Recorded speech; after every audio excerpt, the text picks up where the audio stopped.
وصلنا للعاصمة بوغوتا. طيب احنا هنا وصلنا البيت. ستايلات البيت هنا يا جماعة مختلفة تماما. يعني ده دور 2 واخر دور ده بيبقى فيه الروف والكيتشن عشان الناس بتاخد العشاء الفطار الغدا بيبقوا في المكان ده. طيب ده المدخل، في العربية جراج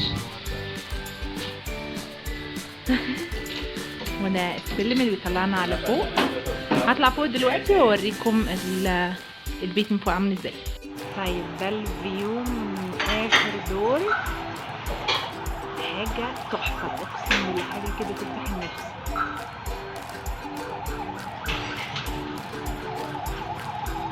الحلو بقى ان كل بيت بيبقى فيه كمية الزرع دي، ومتهيألي يعني هنا كمان مش كتير، بس لازم الزرع ده يبقى موجود في كل البيوت كده. وكمان هنا على السلم بصراحة انا بفضل ان احنا نعمل كده في مصر بصراحة، يعني حاجة كده تجدد الهوا، حاجة حلوة يعني انا حبيت بصراحة.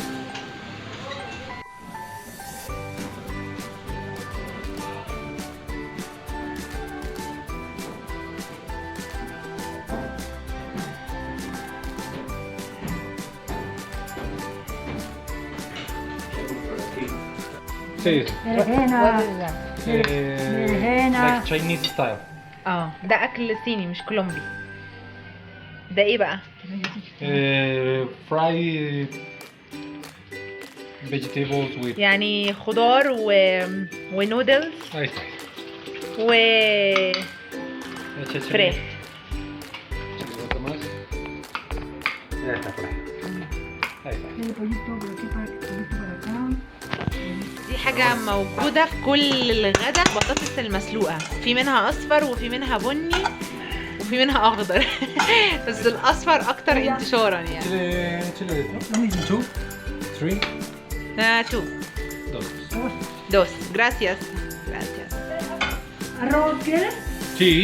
وده عدس بيسلقوه، بيعملوه بطريقة معينة كده، بس يعني هو بيبقى ده في الآخر. ¿Cuál de todos los tíos? Jorge. أكل صحي زيادة عن اللزوم يعني. Bueno. Decía que دي بقى الوجبة متكاملة، والرز الأبيض ده أساسي والبطاطس أساسي، وده لسه هندوق ونقول رأينا. حاجة مهمة جدا في عاداتهم برضه وتقاليدهم، إن هي أو صاحبة البيت الست بتدي ضيوفها الأكل وبتحط طبقها على جنب.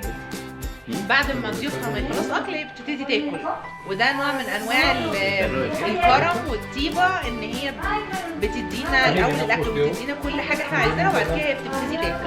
هوريكم الطبق بتاعها. قاعدين بناكل اهو،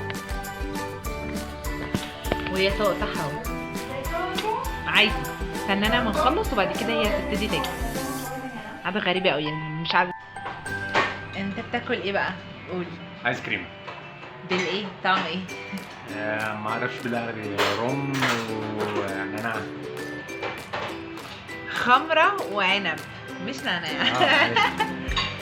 طعمه طعم الخمرة بس ما فيهوش خمرة، بس هو بطعم الخمرة، وعنب احمر. صح يا مانويل؟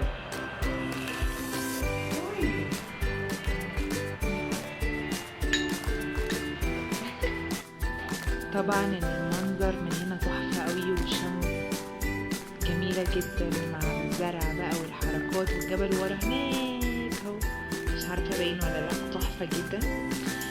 عادة تانية من عاداتهم وتقاليدهم السكر البني مش الابيض. دايما هنا بنشرب مثلا مع نسكافيه، بنشرب مع قهوة، مع اي حاجة السكر البني مش السكر الابيض. ودي حاجة حلوة جدا، وحاجة انا نفسي اكتسبتها منهم لانها حاجة صحية قوي، وغير ان طعمه كمان احلى بكتير من السكر الابيض.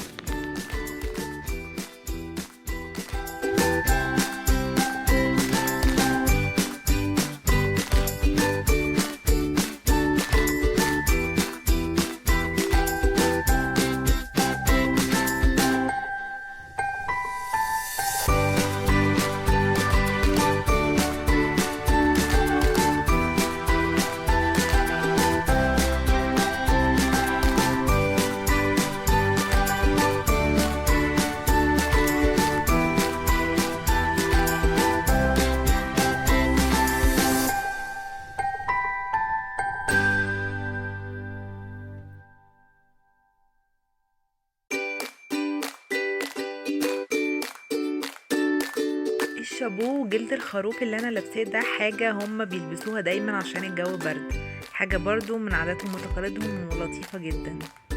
من اكتر الاماكن شيوعا عندهم في امريكا اللاتينية، مش دايما بيكون عندهم كافيهات زي عندنا في مصر او في الوطن العربي، بيبقى عندهم زي بيكري كده، بيبقى فيه كتير من انواع المخبوزات، طبعا كلها بتكون صحية، وكمان عندهم جميع انواع المشروبات، فانت تقدر تقعد في المكان دوت تاخد المشروب بتاعك سواء ساقع او سخن، ومعاه مثلا كيك او اي حاجة من الحاجات اللطيفة اللي احنا شايفينها دي. والقعدة عادة بتكون سيمبل زي ما احنا شايفين كده، بتكون بسيطة جدا، مفيش كتير ديزاين، بس بصراحة القعدة تحفة جدا.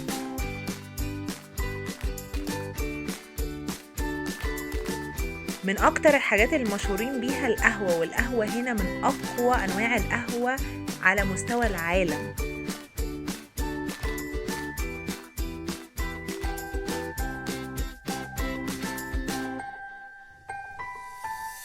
خلصنا القهوة بتاعتنا ورحنا المكان اللطيف ده.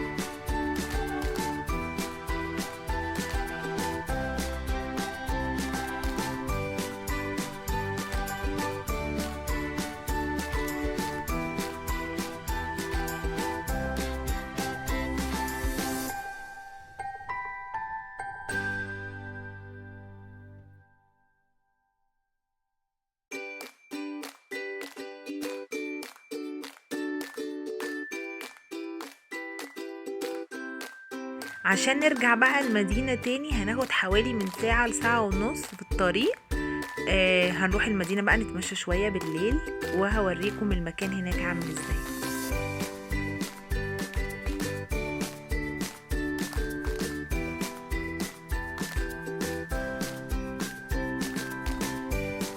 من الحاجات اللي انا ما حبيتهاش خالص في كولومبيا ان هي خطيرة شوية.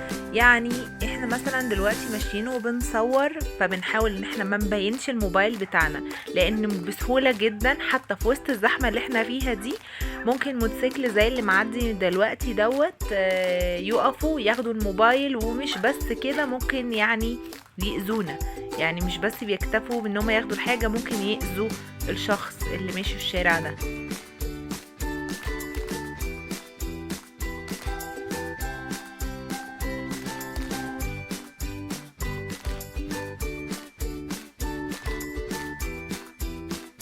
غير كده المكان بصراحة لطيف جدا، ومناظر الطبيعية التحفة، ليهم عادات وتقاليد انا حبيتها جدا، وهنشاركها معاكم في الفيديوهات الجاية.